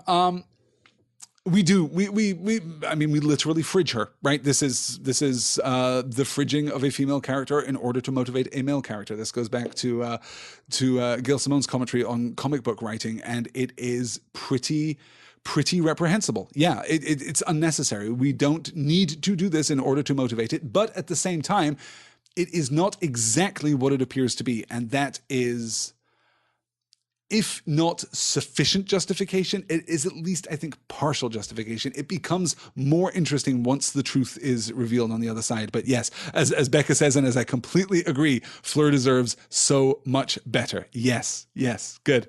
All right, let's take a look at the Dementor. We're not going to get through everything, but we'll see what we can do here. Actually, we might. We only have, I guess, 5 more slides, but a couple of those are very significant. So maybe we'll get past the Sphinx's riddle, and then we'll hold off on the actual resolution of the third task for next week. But I think we've done sterling work this evening, you guys. Thank you so much for keeping up with me. He shook his head and dived out of sight, along another path. Keen to put plenty of distance between himself and the Scroots, Harry hurried off again. Then, as he turned a corner, he saw a Dementor gliding toward him. 12 feet tall, its face hidden by its hood, its rotting, scabbed hands outstretched, it advanced, sensing its way blindly toward him. Harry could hear its rattling breath. He felt clammy coldness stealing over him, but he knew what he had to do. He summoned the happiest thought he could, concentrated with all his might on the thought of getting out of the maze and celebrating with Ron and Hermione, raised his wand and cried, "Expecto Patronum!" A silver stag erupted from the end of Harry's wand and galloped toward the Dementor, which fell back and tripped over the hem of its robes. Harry had never seen a Dementor stumble. "Hang on," he shouted, advancing in the wake of his silver Patronus. "You're a boggart! Ridiculous!" There was a loud crack, and the shapeshifter exploded in a wisp of smoke. The silver stag faded from sight. Harry wished it could have stayed. He could have used some company. But he moved on, quickly and quietly as possible, listening hard, his wand held high once more. A nice callback, of course, to Prisoner of Azkaban, to the introduction of the Dementors, to Harry's immediate emotional response to the Dementors, though you will note how much more powerful Harry is now, even in the face of the Dementors' influence, which, again, as we've discussed, seems to have an effect on Harry even when the object of his concern is not actually a Dementor here, right? He's caught by that cold, clammy feeling all over his body, but he knew what he had to do. Even when he believes it is a Dementor, he stands up to it, casts the Expecto Patronum charm, and the stag bursts forth, full-formed. There's no test of Harry's skill here, or no continuing, ongoing test of Harry's skill here. He is now so adept at the Patronus charm that he can summon the stag instinctively, apparently. And then, when he realizes that it is not, in fact, a Dementor, but just a boggart taking the shape of his greatest fear, again, calling back to Professor Lupin's Defense Against the Dark Arts class in the 3rd book, he casts the appropriate charm, the Ridiculous Charm. Do you remember when Professor Lupin taught the kids the Ridiculous Charm? Do you remember how that worked? That you had to visualize something ludicrous, something funny, then you would cast the Ridiculous Charm, the boggart would be transformed into that thing, and you would laugh at it, depriving it of its power, but crucially, the boggart would not be harmed by this. Harry has apparently leveled up his ridiculousness. He has apparently gained a certain amount of power here, because when he slaps that Ridiculous Charm on that boggart, the shapeshifter exploded in a wisp of smoke. That's not consistent with what we know of the Ridiculous Charm from the last book, and may well be an indication that Harry is advancing significantly, perhaps too significantly, in his magical power here, that he is capable of using a relatively minor spell to great and apparently destructive effect. Now, it is possible we might squint at this just a little bit and think, well, maybe Harry was envisioning the funniest thing that he could think of, which is a wisp of smoke. Yeah, maybe. But I take this to be much more destructive and absolutely a leveling up of his experience. Yeah. Harry took a level in badass, as Dry Heaving Llamas says. Yes, good. Jackie pointing out, this is a clumsy boggart. Yeah, the detail of the Dementor tripping on the hem of its robe is actually quite charming. And again, even in that detail, we're kind of attributing to boggarts a slightly different quality than we saw back in Prisoner of Azkaban. But hey, you know what? Sometimes JKR revises things as she moves forward. See also the Marauders map and the Pensieve and lots and lots and lots of details. Never mind when we get to Deathly Hallows. Yeah, good. All right. So that's the first major challenge that Harry overcomes, the Dementor. And of course, it is no coincidence that it is targeted absolutely at his fear. It is his greatest nemesis in the wizarding world. Come forth. Well, greatest nemesis besides Voldemort, I suppose. Come forth. He is more afraid of Dementors than anything else. That is why the boggart manifests as the Dementor. But Harry manages to overcome it, not with one spell, but with two. This broad and wide wizarding education that he has thrown himself into over the course of the last several months has paid off. He has all the tools that he needs to endure. He'd been hurrying along the new path for a few minutes when he heard something in the path running parallel to his own that made him stop dead. "What are you doing?" yelled Cedric's voice. "What the hell do you think you're doing?" And then Harry heard Crumb's voice. "Crucio!" The air was suddenly full of Cedric's yells. Horrified, Harry began sprinting up his path, trying to find a way into Cedric's. When none appeared, he tried the Reductor Curse again. It wasn't very effective, but it burned a small hole in the hedge through which Harry forced his leg, kicking at the thick brambles and branches until they broke and made an opening. He struggled through it, tearing his robes, and looking to his right, saw Cedric jerking and twitching on the ground, Crumb standing over him. Harry pulled himself up and pointed his wand at Crumb just as Crumb looked up. Crumb turned and began to run. "Stupefy!" Harry yelled. The spell hit Crumb in the back. He stopped dead in his tracks, fell forward and lay motionless, face down on the grass. Harry dashed over to Cedric, who had stopped twitching and was lying there panting, his hands over his face. "Are you all right?" Harry said roughly, grabbing Cedric's arm. "Yeah," panted Cedric. "Yeah, I don't believe it. He crept up behind me. I heard him. I turned around. He got his wand on me." Cedric got up. He was still shaking. He and Harry looked down at Crumb. I can't believe this. I thought he was all right," Harry said, staring at Crumb. "So did I," said Cedric. The betrayal of Victor Crumb. By this point, of course, Fleur has screamed. She has already been taken out of the running. We don't quite know how yet. We will learn a little more about that in due course. And here we see Crumb turn on Cedric. We'll learn more about this in the pages to come, but I want to observe just fleetingly as we move through this part of the book how effective this is in this moment. "I thought he was all right," Harry said, staring at Crumb. "So did I," said Cedric. In this moment, they have both been proved wrong.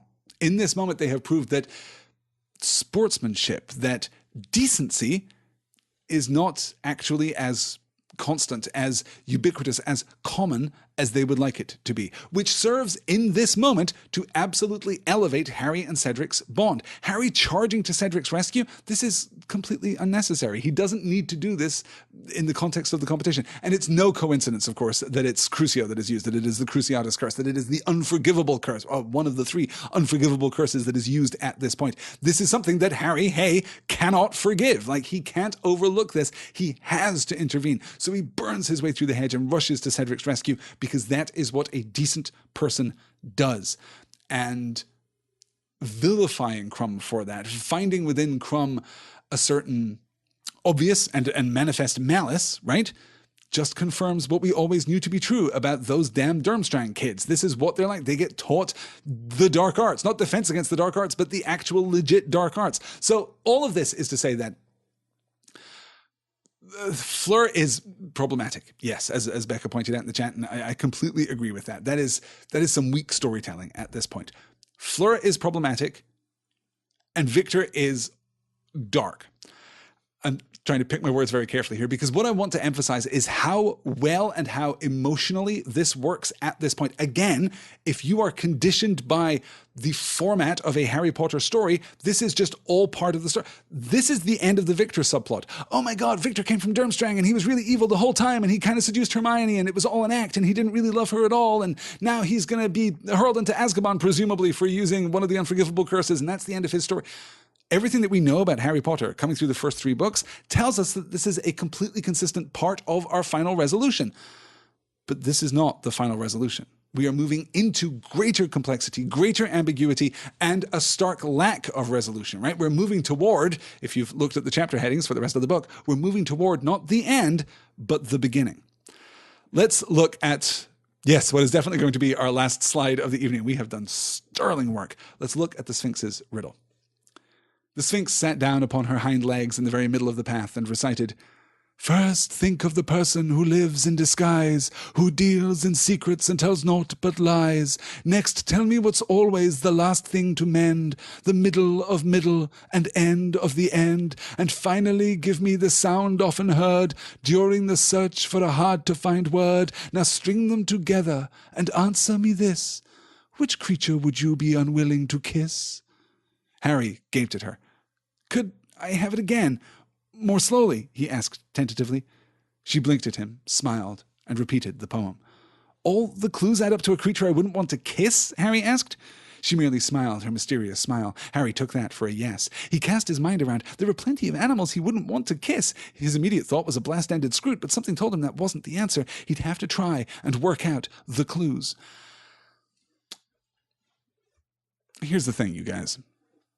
This is not great poetry, and I don't think it's a great riddle. It's kind of forced. It's also relatively elementary. And if we're talking about JKR writing for that YA audience, which she had helped to define through the course of the last 3 Harry Potter novels, this, I think, is a prime example of that. This is a beginner's riddle. This is nothing like as difficult as it ought to be. And we must remember that Harry in his 4th year isn't challenged by this riddle. No one in their 7th year is going to be challenged by this riddle. First, think of the person who lives in disguise, who deals in secrets and tells naught but lies.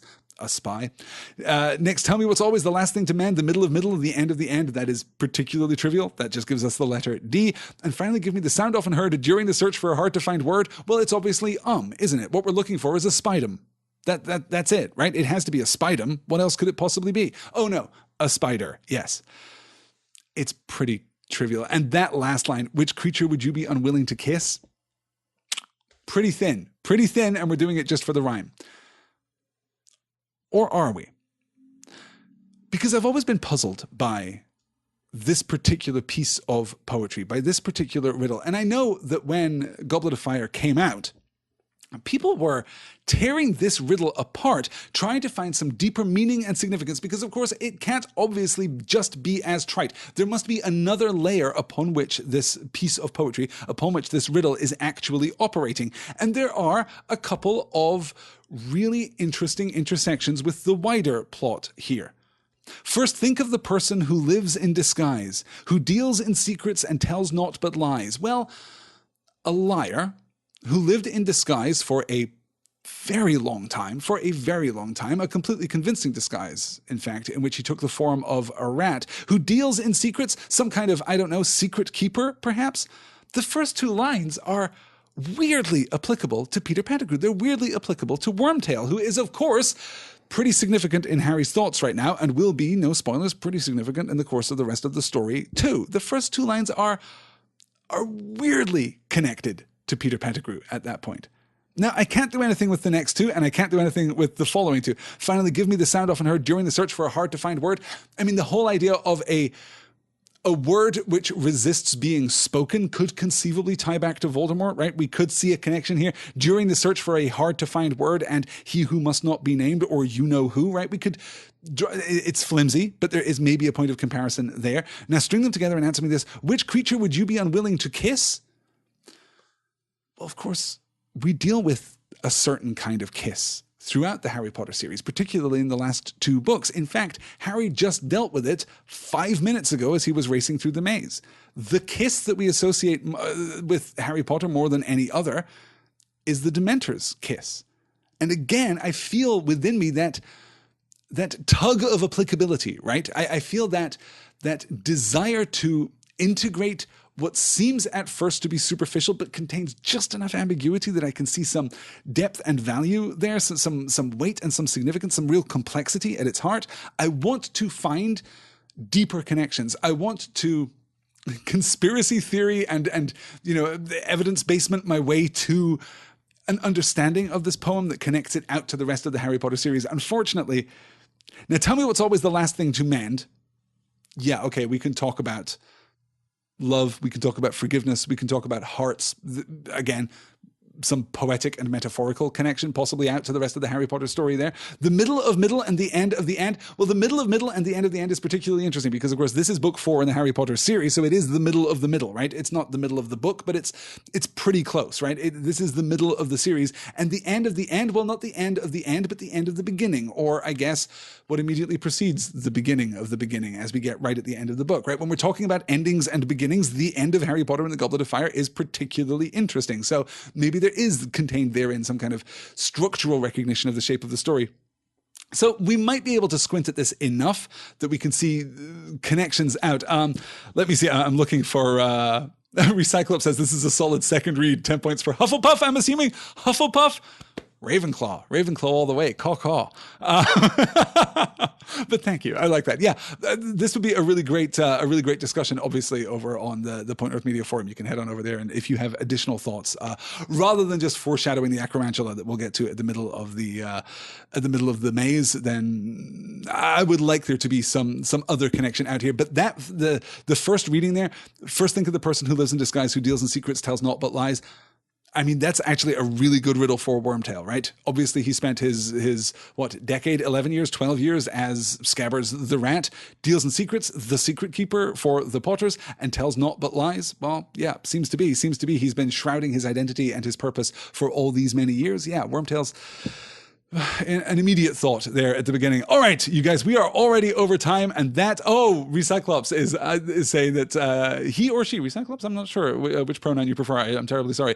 I'm Hufflepuff, and I'm claiming. Okay, you got it. 10 points for Hufflepuff. I see. You get it. All right, let's wrap it up there. Then we have 2 slides left in the third task, which we will get to next week. I can't tackle them now because yes, they're just too big and weighty and significant. So next week on Tuesday, May the 15th, 2018, at 10 p.m. Eastern, 9 p.m. Central, our usual evening slot, we will finish out chapter 31, the third task. Then we will try and push through chapters 32, Flesh, Blood, and Bone, and chapter 33, the Death Eaters, both relatively short chapters, particularly when compared to the third task.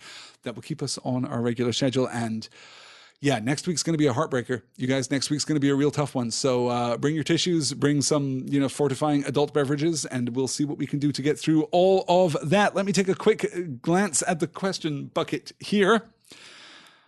Let me see. This coming from Merging Puppy. What degree of guilt do we believe? Okay, this is spoiling a beat here. Okay. Okay, I'm going to skip that question because we'll have opportunity to talk about Barty Crouch in time to come. Yes, but we will certainly be asking questions about his culpability. We will be asking questions about his guilt. We will be asking questions about the overreach of legalistic authority and exactly where the breaking points in wizarding society occurred. And we are going to be encouraged, I think, by that part of the book very quietly. But we are going to be encouraged to address the rise of Voldemort in the first place. We are going to be, well, we're going to be encouraged to do a direct compare and contrast at the end of this book and the beginning of the next book with regard to Voldemort. But we're also, when we're thinking about Crouch, when we're thinking about Crouch, we're going to be inspired to ask some of those questions too. Dry Heaving Llamas asks, since Dumbledore reads the Muggle newspapers, which comic strip do you think he particularly enjoys? Gosh. Are there any good comic strips? Unfortunately, my knowledge of British comic strips has now been completely superseded by my knowledge of American comic strips. So, Funky Winkerbean, probably like Funky Winkerbean and Crankshaft, like that whole shared universe. I'm sure he's super into that. I think, yeah. Probably not, right? Family Circus. He loves him a good dotted line, does Dumbledore. I'm sure that's true. Merchant Puppy says, my money is on Kathy. Joseph says, I've settled on Marmaduke. Brojo says, pearls before swine. These are all very good answers, by the way. Maybe he's actually like an OG newspaper comic strip Spider-Man reader. He just loves those crazy, crazy Spider-Man strips. Yeah. Let me see here. What is everyone's favorite? This is a great question, Raylan. Thank you for this. What is everyone's favorite pearl of wisdom from the series? I find Lupin's arc compelling because, as Mama Ru says, if you can't love yourself, how the hell are you going to love somebody else? Or perhaps Dumbledore's strong belief in forgiveness, or Hagrid's ability to see beauty in things perceived as scary or other. I must admit, in this reading, I'd never realized how carefully we build that 3-beat of Dumbledore's forgiveness. I'd never realized how painstaking, how ambitious, and how well executed it is to have Hagrid, Moody, and Sirius talk about Dumbledore's. See, I want to frame this carefully. I want to use the right words here because it's not an inclination toward, and it's not a propensity for. It is a choice to. It is a choice to forgive and offer a path of redemption. I find that enormously powerful because, as you say about Hagrid there, right, and his ability to see beyond the superficial aspect of a strange creature that other people might find disgusting or distressing, he's willing to look beyond that. He's eager to look beyond that and find the beauty. So Dumbledore is willing to look beyond, well, the sins of the past, I suppose, mistakes that have been made, choices that have been made, crimes that have been committed. He can look past that and see the person. Dumbledore stands in stark opposition to that kind of othering, which we've discussed over the course of the last few weeks, in the context of Crouch, in the context of the entire response to the Death Eaters in the wake of Voldemort's fall, to Rita Skeeter and the Daily Prophet and awful tabloid journalism and all of that stuff. Dumbledore's essential humanity and empathy speak volumes in that regard, and I love and respect that about the man. That, I think, though, is going to do it, you guys. As I said, next time we are going to finish out the third task. We're going to move on to the next 2 chapters.